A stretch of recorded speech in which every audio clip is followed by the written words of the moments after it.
dalam terminologi Yunani ini antara demokrasi dan nomokrasi. Ada titik temu di situ. Jika dia demokrasi tanpa nomokrasi, maka yang jadi adalah anarki. Demokrasi artinya anything goes, apapun boleh.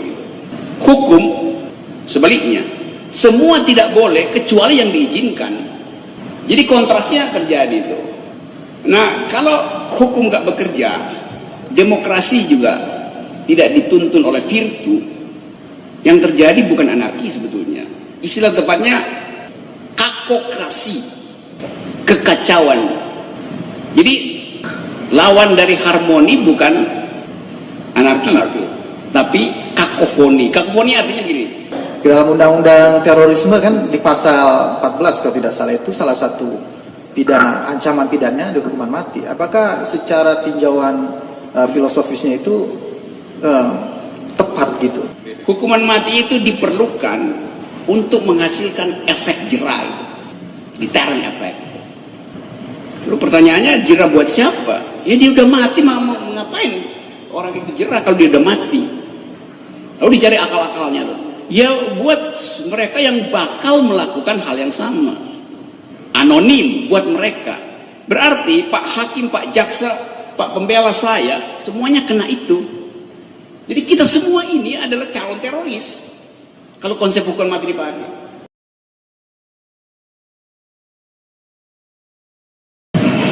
Ya, terima kasih.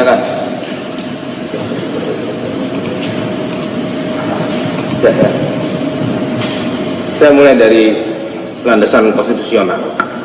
Ada di pasal 1 ayat 2 Undang-Undang Dasar dan pasal 1 ayat 3 Undang-Undang Dasar. Kemudian nanti saya merefer ke pasal 29 kebebasan beragama. Nah, di dalam 2 ayat dalam satu pasal itu disebutkan bahwa yang pertama di ayat 2 itu kedaulatan berada di tangan rakyat. Artinya dia memeras itu dari satu konsep yang namanya demokrasi. Di dalam ayat 3-nya dia sebutkan bahwa negara Indonesia adalah negara hukum. Restat. Ya. Artinya kalau kita pakai dalam terminologi Yunani, ini antara demokrasi dan nomokrasi. Ada titik temu di situ. Ya, karena jika dia demokrasi tanpa nomokrasi, maka yang jadi adalah anarki. Tapi ketika dia nomokrasi tanpa didampingi dengan konsep demokrasi, maka yang terjadi sewenang-wenang atas nama hukum. Nah, di situ konsepnya, akhirnya kita memilih konsep negara hukum yang demokratis. Nah, ketika kita merefer itu kepada pasal 29, kebebasan beragama, ya. Bagaimana menurut pendapat ahli, apakah dalam konteks 3 materi pasal itu, narasi-narasi kekhalifahan itu termasuk dalam kebebasan di dalam berdemokrasi? Apakah pembatasan narasi-narasi terhadap kekhalifahan itu merupakan juga pembatasan terhadap kebebasan beragama? Oke. Ini materi yang kira-kira 20 atau 30 tahun lalu saya ajarkan di YLBHI itu. Munarman ada di situ. Dia ikuti. Saya alumni YLBHI juga. Iya tuh. Karena saya ngajar di YLBHI itu. Dulu ada program apa namanya itu. Kalabahku itu. Jadi saya ngerti itu. Karena semua aktivis waktu itu ingin tahu hubungan antara negara hukum dan negara demokrasi. Coba I'm quoting from saya kutip dari memori saya ya, mudah-mudahan masih lengkap nih pengetahuan saya tentang itu. Pada waktu itu saya terangkan begini, demokrasi artinya anything goes, apapun boleh gitu. Hukum sebaliknya, semua tidak boleh kecuali yang diizinkan. Jadi kontrasnya terjadi itu. Nah, kalau hukum nggak bekerja, demokrasi juga tidak dituntun oleh virtu, yang terjadi bukan anarki sebetulnya. Istilah tepatnya kakokrasi,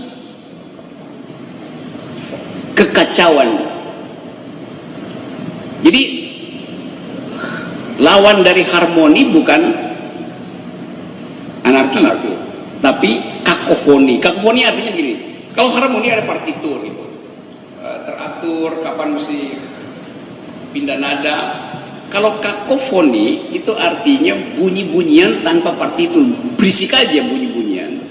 Nah, supaya nggak terjadi kakokrasi, pemerintahan kekacauan, dibuatlah hukum itu. Nah, itu yang dibayangkan sebetulnya di dalam filosofi. Plato kemudian sadar kalau cuma demokrasi itu berbahaya. Buktinya apa? Demokrasi itu menyebabkan Sokrates gurunya itu dikriminalisasi, lalu disuruh bunuh diri. Karena itu mesti ada nomokrasi itu. Karena itu buku Nomos dari Plato itu terbit setelah buku Republik. Nomos itu tentang hukum, Republik itu tentang politik. Kenapa Plato menulis buku Nomos setelah Republik? Karena setelah dia nulis Republik, Plato muter di Asia Tengah untuk mempelajari sistem-sistem pemerintahan di negara-negara di sekitar Yunani di tahun 320-an sebelum Masehi itu. Nah, karena itu dengan pengetahuan empiris itu Plato membuat buku yang kemudian kita sebut sebagai Nomos, itu dasar-dasar ilmu hukum. Nah, itu yang kemudian kita pakai sekarang. Tapi sekali lagi kalau kita belajar legal philosophy, semakin banyak hukum sebetulnya demokrasi mati itu. Jadi selalu ada tendensi itu. Kalau semua orang diatur, maka kebebasan orang untuk berpikir otentik nggak ada lagi. Nanti tiba-tiba di Singapura ada, karena negara sangat teratur, di lift ada tulisan dilarang kencing di lift, kan nggak masuk akal kan? Tapi itu cara paling buruk dari hukum, yaitu mengatur sehabis-habisnya. Nah, karena itu demokrasi sebetulnya bukan pemerintahan orang. Kan biasa kita sebut demokrasi adalah pemerintahan rakyat dari dan oleh rakyat, itu bukan. Demokrasi itu adalah the government of reason through the government by the people. Pemerintahan akal melalui pemerintahan orang.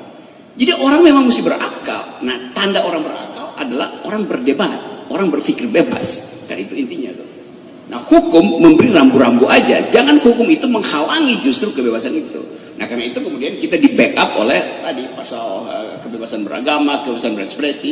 Jadi seluruh fasilitas hak asasi manusia dimaksudkan bukan untuk memastikan kebebasan yang sudah dimiliki manusia, tapi untuk memungkinkan manusia menghasilkan kembali kebebasannya, menghasilkan ulang kebebasannya. Kenapa? Karena negara cenderung untuk merampas kebebasan itu dengan mengatur pikiran orang. Kan itu filosofinya begitu tuh. Ya, saya masuk ke pembatasan narasi kekhalifahan tadi. Artinya kan ada narasi kekhalifahan. Nah, apakah pembatasan narasi itu bisa dikatakan juga melanggar Pasti konsep-konsep yang ada di pasal 1 ayat 2? Kemudian ketika dia merefer ke pasal 29, apakah dia bisa dikatakan juga melanggar kebebasan beragama? Ya betul, itu melanggar semua. Karena begini, kalau orang ngomong kekhalifahan lalu dianggap itu satu pikiran yang absolut, negara mesti provokasi orang berpikir anti itu. Kan bikin counter discourse saja kan. Jadi negara mesti, oke, saya buka satu seminar dibuka oleh Pak Presiden Jokowi, kita mau bahas apa untuk kekhalifahan. Prokor aja jalan di situ. Bukan justru represif, melakukan tindakan represif. Counternya di situ. Enggak, dia enggak. Dia tindakan untuk bikin, tadi saya terangkan, pikiran hanya disebut pikiran kalau ada anti pikiran. Ada counter thought. Jadi kalau negara bilang oke, kita seminar, kita diskusi. Tapi kalau dari awal negara udah bilang kami Pancasila, kalian khilafah, itu yang namanya represi itu. Dia memonopoli diskursus itu dengan memojokkan yang lain. Padahal sebetulnya dibiarin aja kan. Negara komunis oke, kita bicara. Siapa yang boleh bicara? Mereka yang punya isi kepala. Kan itu intinya kan. Yang nggak punya argumen jangan ikut berbicara. Kenapa? Karena demokrasi adalah force of the better argument, bukan better sentiment. Ini negara memproduksi sentimen, mestinya dia produksi argumen.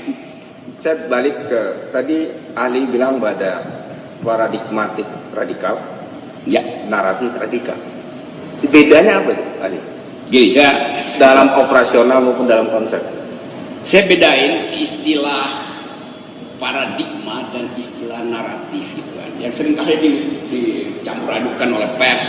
Namanya wartawan juga yang dungu saya maksudkan karena dia nggak belajar asal usul dari istilah itu. Paradigma artinya sesuatu yang udah final yang kemudian menuntun kita. Final menuntun kita. Naratif artinya kita ingin cari yang final sambil kita bercakap-cakap.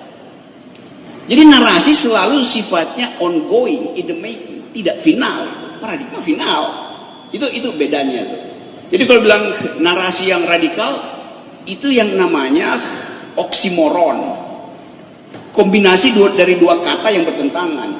Narasi itu tidak final, radikal itu final. Jadi narasi yang radikal, ya nggak ada narasi yang radikal. Narasi selalu sifatnya hermeneutis, sifatnya semiotis, sifatnya oscillating, dia berayun tuh narasi itu. Kenapa? Karena kita setiap kali memproduksi narasi. Kenapa kita produksi narasi? Karena kita ingin menulis sendiri autobiografi kita. Nah, autobiografi. Kalau saya menulis autobiografi, maka saya berayun di dalam kultur, berayun dalam sejarah. Jadi nggak mungkin ada narasi yang radikal itu ngaco tuh yang. Artinya kalau misalnya dikatakan khilafah itu sebuah narasi, artinya diterjemahkan sebagai narasi yang radikal. Bisa nggak? Itu kacau. Itu kita undang seluruh linguistik di dunia untuk periksa ini. Itu pasti salah. Pasti salah. Pasti salah. Narasi yang radikal, khilafah narasi yang radikal. Bagaimana logikanya narasi yang radikal? Kan semua orang berupaya untuk membayangkan itu, dan semua orang menyumbang pada percakapan.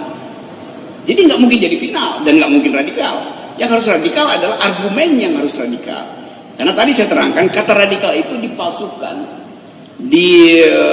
disguise, disembunyikan sebetulnya.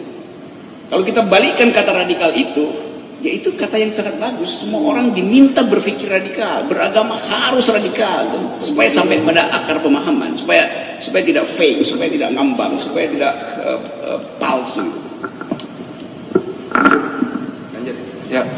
Izin lanjutkan ya, Mbak. Ahli tadi sudah menjelaskan kaitan dengan menggerakkan ya dalam konteks tindak pidana terorisme. Yang kami mau tanyakan, ini kan tadi ahli menyebutkan bahwa ahli itu sebagai pengajar juga di bidang legal reasoning, juga di filsafat hukum, kemudian juga ada di metodologi juga ya termasuk. Yang kami mau tanyakan terkait dengan undang-undang terorisme ini, apa sih sebenarnya landasan filosofis dari munculnya undang-undang terorisme ini yang ahli ketahui? Kita mesti lihat sejarah istilah itu. Terorisme itu adalah paket dunia. Jadi kalau kita bilang ada undang-undang teroris Indonesia, bukan. Kita copy paste aja dari undang-undang yang ada di banyak negara. Karena ini adalah proyek negara-negara besar yang pada waktu itu hendak diseret di dalam tesis dari Samuel Huntington, Clash of Civilization. Bahkan ada buku judulnya McWolf versus Jihad. Kan banyak buku yang ditulis waktu itu kan. Jadi kalau kita bicara global politics, dunia ini selalu disusun berdasarkan kesepakatan-kesepakatan dari orang yang menang itu. Nah, dalam upaya untuk memastikan bahwa kita bisa kontrol perkembangan ideologi Islam, dibikinlah teori itu, Clash of Civilization. Jadi semua seri buku itu di tahun-tahun 80-90 awal itu satu paket. Bahkan banyak lembaga riset internasional yang memang sengaja meriset itu untuk conceal, ditutup dengan istilah-istilah peradaban. Dari situ muncul istilah radikal, fundamental, segala macam itu, Islamofobi, segala macam. Jadi ini kita mesti baca sebagai grammar global yang sekarang berubah aja kan. Sekarang Kanada bilang nggak ada istilah Islamofobi, sekarang Amerika bilang nggak ada. Padahal nggak pernah riset mereka kan. Kan kalau kita mau tuntut risetnya apa? Saya tuh mesti masih ada. Dia bilang nggak ada. Ya karena suka-suka dia aja. Jadi begitu satu epoch selesai, grammarnya juga selesai. Anda kalau masih ngomong Islamofobi di Amerika diketawain orang tuh.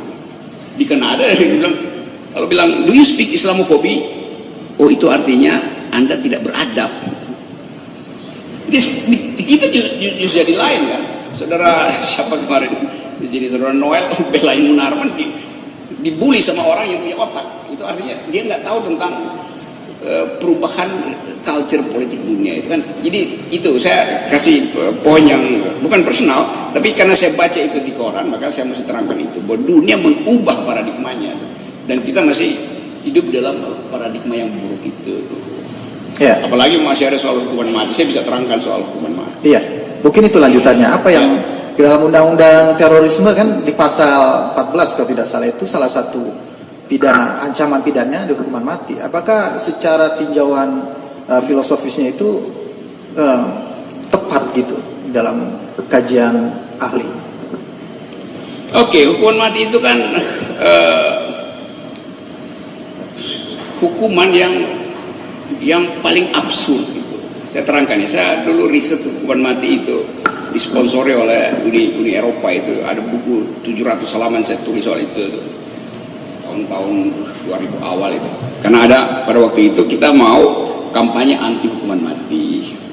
Karena hukuman mati itu dia bukan sekedar hukuman yang retaliaso, membalas dendam, tapi juga retarded, membuat orang jadi dungu itu hukuman mati. Saya terangkan kenapa jadi dungu. Kalau argumen hukumnya, kalangan positivis bilang bahwa hukuman mati itu diperlukan untuk menghasilkan efek jerai, deterrent effect. Lalu pertanyaannya, jerah buat siapa? Ya dia udah mati, mau ngapain orang itu jerah kalau dia udah mati? Lalu dicari akal-akalnya tuh. Ya buat mereka yang bakal melakukan hal yang sama. Anonim buat mereka. Berarti Pak Hakim, Pak Jaksa, Pak Pembela saya, semuanya kena itu. Jadi kita semua ini adalah calon teroris. Kalau konsep hukuman mati dipakai. Kan nggak bisa dibilang, enggak itu efek jerah buat calon teroris. Siapa calon teroris itu? Hukum nggak bisa anonim. Dia mesti sebut siapa calon teroris. Karena itu disebut efek jerah, maka efek jerah untuk semua warga negara. Bukankah itu menghina kita, hukuman itu? Nah, absurd. Dari segi istilah itu. Saya lanjut ya, Pak Hakim saya tambahin sedikit ya. Sekarang coba saya lihat konsekuensi logis dari penghukuman mati itu. Supaya si B di masa datang tidak melakukan terorisme, maka si A yang sekarang harus dihukuman mati. Artinya potensi yang belum ada sudah dibebankan pada yang ada sekarang. Kan itu mestinya hukuman yang akan diterima oleh si B yang diduga akan melakukan hukuman. Ngapain dibebankan pada orang ini? Itu nggak fairnya. Kita mencurigai dia akan melakukan hukuman, melakukan perbuatan kriminal dengan capital punishment, dengan death penalty. Dia belum melakukan, kejahatannya udah dilimpahkan pada orang yang ada di depan Pak Hakim. Itu absurdnya hukuman mati itu. Jadi sebetulnya dari awal di dalam legal reasoning, hukuman mati hukuman yang absurd. Absurditas pertama adalah tidak mungkin deterrent itu, efek jerah itu dibebankan pada orang yang sudah mati. Yang kedua, hukuman mati itu menganggap semua orang potensi melakukan hukuman mati, karena itu mesti diberi efek jerah. Ini yang di dalam kalau kita belajar ilmu kriminologi di zaman tahun 1600-1700 yang diriset oleh Michel Foucault, ini yang namanya Festival of Torture. Dirayakan penghukuman itu supaya orang, sebab kalau hukuman mati itu yang paling bagus kalau dia dijemur di Monas, diiris-iris pakai silet, dipersin jeruk, itu baru bikin orang efek jerah. Itu yang dilakukan dulu di Perancis, dilakukan di Eropa. Orang yang mau dihukum mati mesti tunggu orang berkumpul satu alun-alun baru dia dihukum mati. Karena mau dipamerkan kan. Efek jerah itu baru timbul kalau ada festival of torture. Festival pada torture itu. Ya, pemameran kekerasan. Kalau diam-diam, sekarang hukuman mati diam-diam. Ya mana ada efek jerahnya, orang nggak tahu cara dia mati. Jadi mesti betul-betul disiksa. Itu yang namanya absurd gitu. Yang bagian yang udah lampau tapi kita masih bawa ke sini. Jadi itu pengetahuan saya tentang capital punishment atau death penalty, hukuman mati. Iya, baik. Masih di pasal yang sama, di pasal 14 juga tadi undang-undang terorisme. Tadi kan kita sudah menanyakan terkait dengan hukumannya. Ini tadi juga ahli juga sudah menjelaskan terkait dengan teori menggerakkan gitu ya, yang selalu dibarengi dengan adanya dana begitu ya. Dibarengi Dana, adanya bank ya. dana. Kemudian semalam kalau tidak salah juga Prof. Andi Hamzah dalam diskusi mengenai dalam kasusnya Pak Munarman gitu, menyatakan bahwa terkait dengan pasal 14 juga, kalau orang hanya ngomong-ngomong, bicara-bicara tanpa ada perencanaan-perencanaan, yaitu bukan apa-apa, atau dalam kata kami mengartikan itu bukan tindak pidana. Nah tadi juga ahli mengatakan bahwa dalam hal menggerakkan itu tidak boleh ada jeda, begitu ya, sehingga orang lain tidak mempunyai pilihan untuk merubah apa yang sudah disampaikan itu, digerakkan itu. Yang menjadi pertanyaan adalah secara logika ada seseorang menyampaikan sebuah materi diskusi, tadi sudah mengatakan diskusi ahli, dalam sebuah diskusi, kemudian ada sebagian orang yang kemudian menyatakan terinspirasi, termotivasi untuk melakukan tindak pidana terorisme gitu. Padahal di dalam ceramahnya itu tidak ada kata-kata untuk menggerakkan terorisme. Dalam kacamata atau dalam kajian atau dalam tinjauan dari logika hermeneutika ini, bagaimana ahli menjelaskannya? Jadi orang itu dia tiba-tiba merasa saya terinspirasi itu. Itu sama seperti orang yang ada komorbid, terus dia selain si COVID, padahal dia komorbid udah. Apa yang dimaksud komorbid ahli? Orang itu udah punya mengidap jenis penyakit. Begitu dia kena COVID yang seharusnya dia sehat, tapi dia mati. Lalu dia tuduh si COVID penyebabnya. Padahal dia sendiri udah komorbid. Ini dalam soal sekarang. Demikian juga dalam ideologi. Dia udah final ideologinya tuh. Jadi dipengaruhi nggak dipengaruhi nggak ada soal. Karena saya terangkan tadi paradigmanya udah selesai tuh. Kalau saya kasih narasi, saya ceramah di orang, mari kita lakukan kekerasan segala macam. Karena saya menganggap bahwa saya cuma mau tahu daya tahan argumen dia. Maka saya provok dia supaya dia kasih saya counter argumen itu. Tapi lama-lama saya tahu dia nggak mampu berargumen. Lalu saya tinggalin diskusi itu kan. Besok dia lakukan kekerasan itu atas dasar keterangan saya. Padahal selama saya bicara, dia nggak satu kali pun berargumen dengan saya. Misalnya untuk tanya apa fungsinya kekerasan, di mana end game-nya tuh, bagaimana persiapan materinya, dia nggak ngomong sama saya. Tiba-tiba dia bilang lakukan sesuatu. Itu artinya memang dia udah selesai. Jadi saya ada di situ atau saya nggak ada di situ nggak ada gunanya bagi dia. Itu yang saya sebut tadi, dia udah sampai pada tahap paradigmatik. Saya justru ingin menguji paradigmanya dengan counter narasi itu. Nggak terjadi apa-apa saya itu. Artinya ya udah. Dan itu saya bilang dia udah komorbid sebetulnya. Jadi dia cuma memanfaatkan, oke, senang, terinspirasi. Loh, kalau dia terinspirasi, dia mesti bercakap-cakap dengan saya. Kan saya nggak tahu apa isi pikirannya tuh. Dia diem-diem aja, tiba-tiba bang, kan? Jadi itu yang selalu saya cegah, jangan sampai logika kita itu dipalsukan oleh suasana itu. Kan kelurusan berpikir harus tepat. Nah itu saya bilang tadi, kalau saya ingin dia itu mengikuti jalan pikiran saya tidak boleh kasih dia peluang 1 detik pun bertemu dengan orang lain. Supaya pikiran saya itu tetap konsisten di dalam dia tuh. 24 jam dia mesti tempel tuh. Saya siapkan fasilitasnya. Itu baru saya provokator yang sempurna. Begitu cara lihatnya. Ya, saudara mengatakan tadi dia sudah memiliki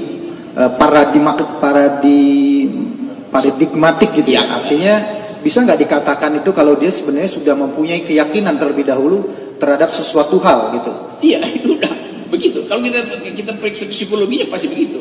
Dalam hal gini, misalkan ahli, misalkan dikasih contoh teknis misalkan ini, dia melakukan tindakan teror gitu ya. Memang sebelumnya dia sudah memiliki keyakinan untuk bergabung terhadap organisasi teroris tertentu gitu misalkan. Walaupun itu sudah, ketika dia sudah terlebih dahulu memiliki keyakinan itu, kemudian dimasukkan dengan apapun yang counter terhadap itu, dia tidak akan tetap. Dia nggak mau kan, itu dia nggak mau diskusikan. Dia tidak mau diskusi gitu. Nggak Dia tetap akan pada keyakinan. Iya, itu. karena dia akan cari pembenaran terhadap itu tuh. Dia akan mencari pembenaran. Dia akan cari pembenaran karena dia udah final itu. Itu sifat paradigma selalu begitu tuh. Jadi kalau kita baca buku-buku CIA, itu di CIA itu ada ruang namanya psikogram. Jadi psikogram itu semacam algoritma dari perangai orang, cara dia berpikir segala macam itu. Jadi dia pastikan aja ini akan berubah yang ini nih. Udah. Jadi mau dibujuk dengan cara apa ya, paling si agen CIA bilang udah nggak usah ngapa-ngapain, dia udah pasti selesai kok. Jadi udah final tuh. Walaupun kita tahu bahwa diperlukan tadi itu BNPT kontra radikal dengan deradikalisasi itu.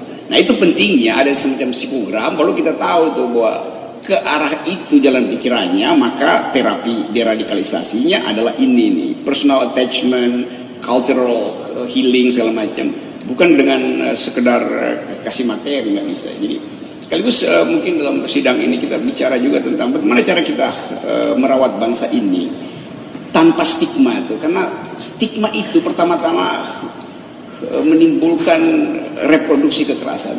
Saya lupa nih, saya pernah baca satu riset Pak Hakim di Amerika. Setiap pemberitaan tentang terorisme 4 menit, bahkan diukur kuantitatifnya, itu menimbulkan 20 korban. Jadi pemberitaannya aja udah menimbulkan korban. Risetnya begitu. Jadi setiap kata yang keluar itu diukur content analysisnya. Nah kita udah berkali-kali itu negara terus-menerus menyatakan teroris segala macam. Jadi negara juga mesti belajar bahwa ada riset akademis untuk lakukan deradikalisasi itu. Bukan dengan pameran anggaran segala macam itu. Kira-kira itu poinnya tuh buat Pak Jaksa. Iya, baik. Saya masih di pasal 14. Iya. Saya mau masuk ke lebih teknis lagi, tapi tidak langsung kepada pokok perkara. Kami hanya memberikan contoh seperti ini. Dalam sebuah diskusi yang tadi, kembali ke diskusi yang tadi, seminar lah bisa dibilang begitu. Ada seseorang kemudian menjadi pembicara di dalam diskusi tersebut, dan ada pembicara yang lainnya gitu. Beliau menjadi salah satu pembicara. Kemudian dihadiri oleh ratusan peserta, begitu. Ratusan peserta yang hadir. Kemudian tiba-tiba si pembicara ini terkena proses hukum karena menyatakan karena pernyataannya di dalam seminar tersebut dengan bukti adanya 10 orang, katakanlah begitu ya, 10 orang yang ikut seminar itu merasa terprovokasi gitu. Apakah dalam kaitan yang tadi ahli katakan sebagai paradigmatik, kemudian ada sebuah komorbid itu, apakah yang 10 orang ini bisa dikatakan sebagai yang yang termasuk paradigmatik itu tadi dan yang komorbid itu? Dan apakah secara metodologi pengambilan sampel 10 orang dan tidak memeriksa keseluruhan ratusan orang itu bisa diterima secara akal sehat itu? Cari jawaban yang lebih luas ya. 3 tahun lalu saya diundang untuk kasih ceramah di pesantren yang dianggap sarang teroris di Solo, Ngeruki. Saya diundang ceramah di Ngeruki, bahkan bannernya ditulis gede-gede, bersama Rocky di Ngeruki. Itu yang disebut oleh negara sebagai sarang teroris. Tempat Ustadz Abu Bakar Basir, saya duduk di kursi biasanya. Abu Bakar masih di penjara, mungkin ini Ustadz di sini, saya duduk di sini, jemaatnya di situ. Jemaatnya ada berapa orang? Saya tanya berapa orang yang hadir. Yang di dalam ruangan ini kira-kira 300. Oh, terus dia tambahin, yang di ganggang itu kita pasang televisi, mungkin ada 4.000 orang dengerin ceramah Pak Rocky itu. 4.000 orang. Usia saya sudah tangkap Densus karena ceramah di situ. Tapi saya tanya, ngapain kalian undang saya ke sini? Kalian tahu saya bukan Muslim. Kita ingin berdiskusi. Ya terjadilah percakapan itu dalam suasana pemilu, bahkan gila Tuhan. Lalu waktu pulang saya bilang begini sama mungkin ada polisi yang dampingi waktu itu nih. Ini disebut sebagai kampung teroris. Kan begitu kan disebut. Saya bilang harus ditambahin, ini juga kampung intel. Karena nggak mungkin kampung teroris tanpa ada kampung intel. Jadi saya bayangkan, ini rumah teroris yang diduga teroris, ini rumah intel, teroris intel, teroris intel. Jadi kalau ada 4.000 di situ calon teroris, ada 4.000 juga intel. Itu logikanya begitu. Jadi kalau tadi cuma 10 orang itu disampel begituan, itu pasti adalah sama seperti sampel yang dibuat oleh surveyor sekarang tuh, yang menyebabkan Pak Jokowi 73%. Karena sampelnya apa namanya program penelitian itu sampel yang disengaja hanya untuk membackup satu konsep itu. Jadi kita tahu cara sampling. Ada orang satu waktu datang ke tempat saya tuh. Wah, Pak Rocky itu bunga anggreknya itu bagus-bagus semua, dan itu satu, karena dia cuma lihat di kolam saya itu ada bunga anggrek. Padahal saya tanam satu taman itu ada kembang sepatu macam-macam itu. Jadi dia cuma fokus pada bunga anggrek karena dia cuma ingin taruh di Instagram dia bunga anggreknya. Begitu juga 10 orang ini cuma bunga anggreknya doang, padahal itu satu taman. Nah itu yang di dalam logika namanya kesalahan pars pro toto itu, yang sebagian dianggap semua itu kesalahan logikanya begitu. Pars pro toto ya. Pars pro toto itu mengandalkan yang sebagian untuk mengucapkan yang lebih itu, atau dalam ilmu manajemen disebut prinsip the whole is greater than the sum of its part. Keseluruhan itu lebih besar dari sekedar penjumlahan bagian-bagiannya. Nah itu bahayanya tuh kalau pengaduan itu didasarkan pada sampling yang memang disorot hanya untuk demi itu. Demi kasus bunga anggrek saya itu. Untung bunga anggrek saya itu emak-emak suka itu. Jadi saya terangin logikanya aja tuh. Iya. Ya baik, bisa dilanjut ya. Ya baik.